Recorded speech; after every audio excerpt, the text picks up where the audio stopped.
పశ్చిమ గోదావరి జిల్లా పాలకొల్లు నియోజకవర్గంలో సాగునీటి సమస్య తీవ్ర రూపం దాల్చింది.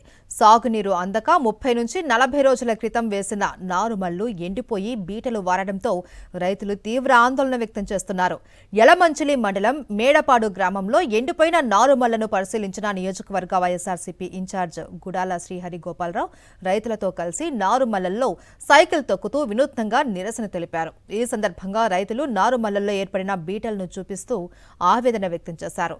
2 రోజుల్లో సాగునీరు విడుదల చేయకపోతే ఎండిపోయిన నారుమళ్లలోనే నిరాహార దీక్ష చేపడతామని గుడాల శ్రీహరి గోపాలరావు హెచ్చరించారు.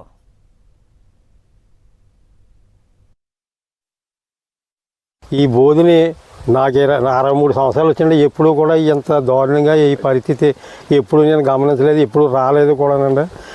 మేము నైటు పగలు తిరిగినా కూడా మాకు ఎదరికి వెళ్తలేదండి పని. చాలా ఇబ్బందులు పడిపోతున్నాం, చాలా కష్టాలు పడిపోతున్నాం. ఇప్పుడు మోనెట్టుకోవడానికి దారి తెని లేకుండా ఉందండి మా పరిస్థితి. పాలకొల్లు నియోజకవర్గానికి మన శాసనసభ్యులు మంత్రి రామానాయుడు గారు జలవనరుల శాఖ మంత్రిగా ఉన్నారు. అంటే మంత్రి నియోజకవర్గంలోనే ఈ దుస్థితిలో ఉంది. అంటే గతంలో కూడా మే నెలలో కూడా వాటర్ కూడా పాలకొల్లు నియోజకవర్గం వాటర్ కూడా సప్లై చేయలేకపోయారు, అక్కడ ఫెయిల్ అయ్యారు. కనీసం ఈరోజు ఈ రైతాంగానికి ఇబ్బంది లేకుండా కూడా మీరు ఇది రైతులకు వాటర్ కూడా సప్లై చేయలేని పరిస్థితిలో మీరు ఉన్నారు. దీనికి తక్షణమే మీరు బాధ్యత వహించాలి.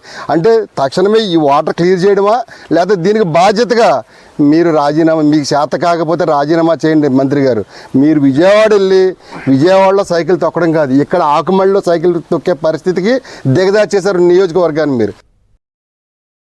మరిన్ని అప్డేట్స్ కోసం ఛానల్ ను సబ్స్క్రైబ్ చేయండి. నోటిఫికేషన్స్ కోసం బెల్ ఐకాన్ పై క్లిక్ చేయండి.